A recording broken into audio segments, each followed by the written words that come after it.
"Sign the divorce papers," my mother-in-law said, sliding the envelope across my coffee table. My husband stood beside her, eyes fixed on the floor. I still had hospital tape clinging to my wrist. "You skipped the wedding," she sneered. "You don't belong in this family anymore." I didn't argue. I didn't even blink. I picked up the pen and signed slowly, deliberately. Her smile widened, certain she'd finally broken me. But as the ink dried, something shifted. They thought it was the end of a marriage. It wasn't. It was the beginning of something none of them were prepared to face. When people picture a perfect marriage, they imagine balanced two people carrying equal weight. Ours never looked that way from the outside. Ethan cooked, cleaned, ran the community kitchen downtown. I worked 70-hour weeks as a financial strategist, the kind of job that demanded silence, order, results. He was the warmth in our home. I was the structure. And for 3 years, it worked. Until his mother decided it shouldn't. Amelia Grant believed a woman belonged in the kitchen, not the boardroom. She never said it kindly. She said it like gospel. A man who lets his wife pay the bills, she told anyone who would listen, isn't a husband, he's a pet. I'd hear her words secondhand through family dinners, through the awkward glances of her friends who suddenly pitied Ethan. He always tried to protect me. "She just doesn't understand modern marriages," he'd whisper, rubbing the back of my hand. But I did understand. I understood that some women never forgive another woman for doing what they never dared to. Haley. My sister was the first to notice how the tension followed me home. "You flinch every time your phone buzzes," she said one night over takeout. I shrugged, pretending it was work stress. The truth was, Amelia called almost daily, little reminders about what a real wife would do. Bake hosts smile more, speak less. I'd mastered every crisis at the office, but nothing prepared me for the politics of pleasing someone determined to hate me. When Ryan's wedding invitation arrived, Ethan was excited. "It'll be good to see everyone again," he said. "A chance to reset." I smiled because that's what wives do when they're already bracing for impact. Amelia called the next day. Rustic lodge in the mountains. She bragged all family, no excuses. I promised we'd be there. I even bought a dress, soft silk, pale blue, something she couldn't call too formal. For a moment, I believed peace might be possible. Then came the pain. It hit before dawn, 3 days before the wedding, sharp twisting like something tearing open inside me. Ethan found me on the bathroom floor, shaking. The ER lights were blinding the machines, relentless. The doctor's words blurred together, bleeding ulcer. Stress induced. 5 days minimum. I nodded because nodding was all I could do. Ethan squeezed my hand. "I'll let everyone know," he said. "They'll understand."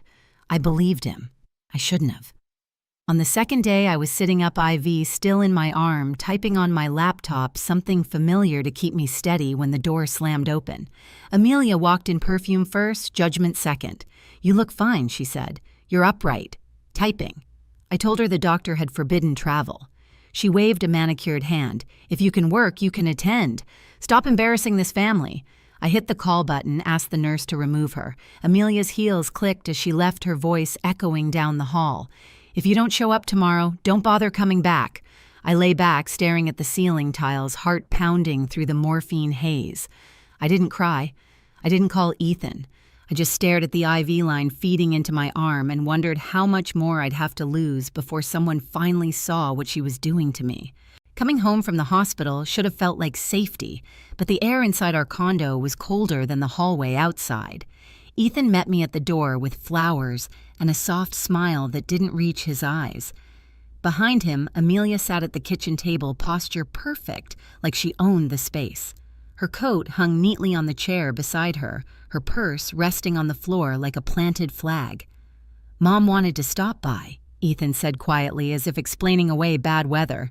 "I can see that," I replied. My voice came out steady, though my legs still trembled beneath me.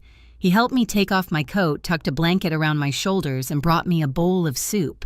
Ginger and lemon, my favorite. He was trying. But the scent made my stomach turn when Amelia cleared her throat. "We need to talk," she said, pushing a manila envelope across the table. I knew that color, that thickness, the weight of it before I even touched it. "What is this?" "The next step," she answered. Ethan frowned. "Mom, what's in there?" Clarity, she said simply. If Bella wants out of this family so badly, let's make it official. It wasn't until the paper edge brushed my hand that I saw my name typed across the top, petition for dissolution of marriage. My pulse thudded so hard I could hear it in my ears. You brought divorce papers to my house. I brought them to save my son, Amelia replied coolly.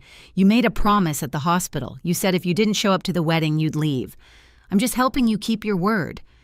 Ethan froze, eyes darting between us. You went to the hospital? She was fine, Amelia said quickly, typing upright, exaggerating. I set the papers down gently. I was on intravenous fluids, I said.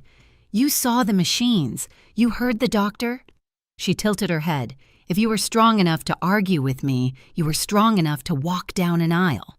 The silence in the room stretched like wire about to snap. Mom! Ethan said, his voice shaking. This is insane. You can't just... She's turned you into her servant, Amelia snapped. You cook, you clean, you cater to her schedule. What does she give you besides an empty bed and a tax deduction? Something in me shifted. A low, quiet burn replacing the helpless ache I'd carried for years. I looked at Ethan. Do you believe that? He shook his head instantly. Of course not. Amelia laughed, sharp and brittle. He doesn't have to believe it. Everyone else does. I stood my body still weak, but my voice steady. You came here to humiliate me. Consider it done. Now leave. She smirked, gathering her coat. You'll regret this silence, Bella. The door shut behind her like a final nail. Ethan ran a hand through his hair, whispering, I'm so sorry. I didn't know she'd go that far. I sat back down, staring at the envelope. My reflection rippled faintly in the glossy surface. I wasn't angry at him, not yet. But I knew this moment, the quiet after someone crosses a line, is where everything starts to change. That night, I couldn't sleep. Every time I closed my eyes, I saw her face the smug satisfaction when she slid that envelope across my table. My stomach still ached from the ulcer, but this was a different kind of pain, the kind that burned clean through anger and left only resolve. Ethan sat beside me on the couch, head in his hands. I don't know how to fix this, he said quietly. You don't, I answered. I do. He looked up startled. For the first time in our marriage, he saw the part of me that never begged, the woman who calculated outcomes for a living. The next morning, I brewed coffee, opened my laptop, and started going through our household spreadsheets. Every bill, every wire transfer, every line item I'd paid since we married. Rent insurance, his mother's utilities, even the catering for Ryan's rehearsal dinner charged to my card. It wasn't about money anymore. It was about truth. Numbers don't lie. People do. I printed everything, stacked it neatly in a folder, no yelling, no threats, just proof. By noon, Haley dropped by with soup. You look dangerous, she said, half joking. I'm done playing nice, I replied. She glanced at the pile of paperwork. What's the plan? I'm going to give Amelia what she wanted, I said. Clarity. When Ethan came home, I told him calmly, your mother's right about one thing, we do need to set things straight. But not her way. He looked exhausted, scared even. What are you going to do? I smiled faintly. Tell the truth. All of it. That night, I slept better than I had in weeks. The fear had left. The silence I once used to survive was about to become my weapon. The next evening, Amelia called, demanding to discuss the papers. I told her to come over. My voice was flat, steady. She thought she was walking into a surrender. She had no idea it was an ambush built on facts and years of quiet endurance. When I hung up, Ethan asked, Are you sure you're ready for this? I folded the final page into the folder and met his eyes. I've been ready since the day she decided I wasn't enough. Tomorrow, she'd learn what silence sounds like when it finally speaks. Amelia arrived the next afternoon exactly on time, of course. Her heels clicked against the hardwood like a countdown. She didn't knock. She never did. Just opened the door and stepped in with that familiar perfume cloud that always felt more like invasion than presence. Ethan stood beside me, hands clasped tight, but she looked right through him. I brought a notary, she said, dropping her coat over the chair. Let's get this over with. No need, I replied. You won't be needing those papers. Her brow furrowed the smallest crack in her perfect control. Excuse me. Sit down, I said calmly. We're going to talk about family the way you like to." She hesitated, maybe sensing the difference in my tone. No tremor, no apology. Then she sat. Her bag designer and structured rested beside her like a shield. I slid a folder across the table the same way she'd done with the divorce papers 2 days earlier. "What's this?" she asked. "Documentation," I said. "You should appreciate that it's your favorite kind of truth." Ethan looked at me confused, but I didn't break eye contact with her. "You accused me of using your son," I continued, "of treating him like a servant. You've called me a parasite, a paycheck, a problem. So let's review the math." I opened the folder page by page. Rent every month for 3 years paid from my account. Groceries, utilities, his health insurance. Even your heating bill last winter. I paused. "Remember the catering at Ryan's rehearsal dinner? You praised the food. You should. I paid for it." Her face stiffened, the color draining from her cheeks. "That's ridiculous. Ethan sends me money every month." "Yes, I said money that came from our shared account.